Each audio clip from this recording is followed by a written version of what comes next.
평생을 바쳐 모은 내 은퇴 자금이 하루아침에 사라진다면 상상만 해도 정말 끔찍하죠.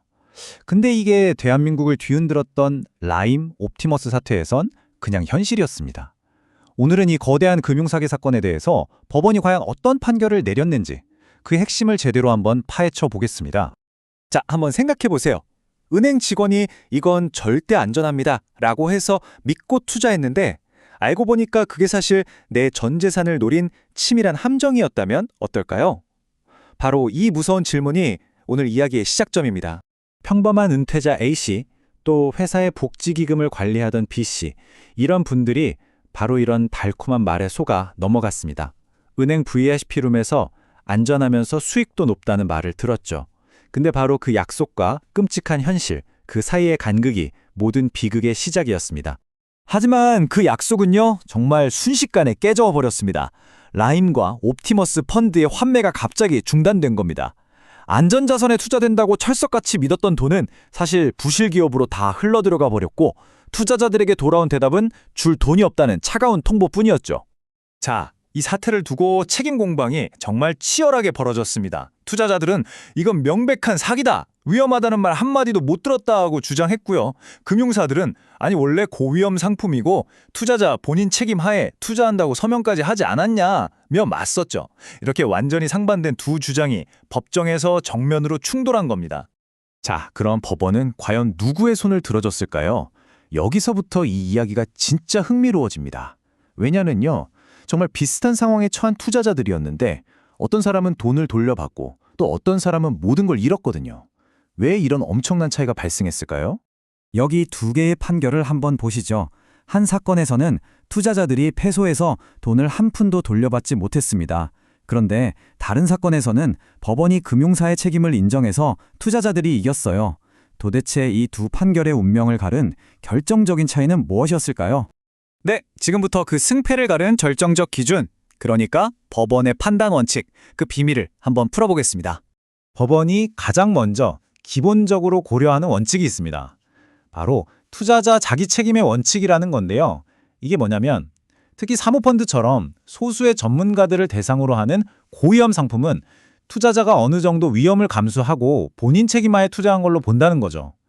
이게 바로 금융사들이 내세우는 가장 강력한 방패입니다.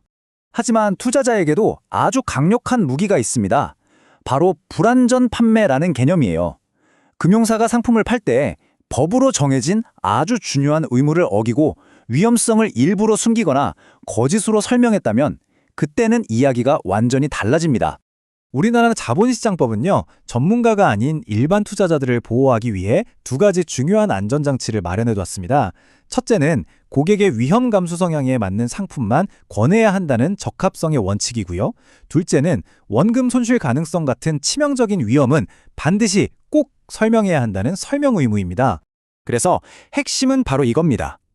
법원은 투자자 본인의 책임과 판매사가 법을 어기면서까지 투자자를 속였는지, 즉 불안전 판매가 있었는지를 저울질해서 최종 판결을 내리는 겁니다.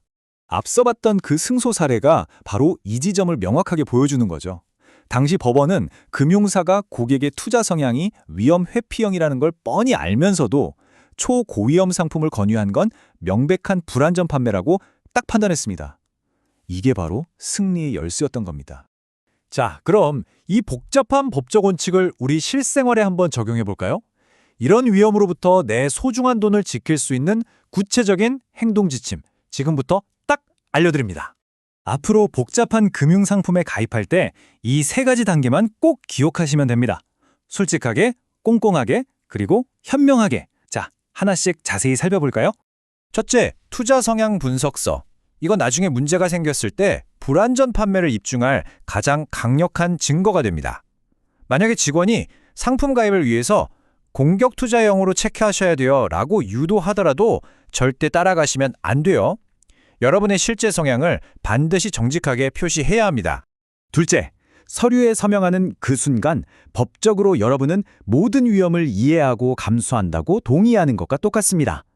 그러니까 직원이 말로만 원금 보장된다, 안전하다고 하는 건 아무 소용이 없어요. 반드시 녹취를 하거나 상품 설명서에 직원의 자필로 해당 내용을 기재해달라고 요청해서 증거를 남겨야 합니다. 마지막으로 만약에 이미 문제가 터졌다면요. 시간과 비용이 엄청나게 드는 소송보다는 금융감독원의 분쟁 조정 제도를 먼저 활용하는 게 훨씬 현명합니다. 특히 다수의 피해자가 발생한 명백한 불완전 판매 사건의 경우에 이 조정을 통해서 원금의 상당 부분, 때로는 100%까지도 돌려받을 수 있는 길이 열리기도 하거든요. 금융기관의 달콤한 약속 뒤에는요, 계약서라는 아주 무거운 책임이 숨어 있습니다. 여러분의 서명, 그 진짜 무게를 이제 제대로 알고 계신가요? 여러분의 소중한 자산을 지키는 첫걸음은 바로 그 질문에서부터 시작됩니다.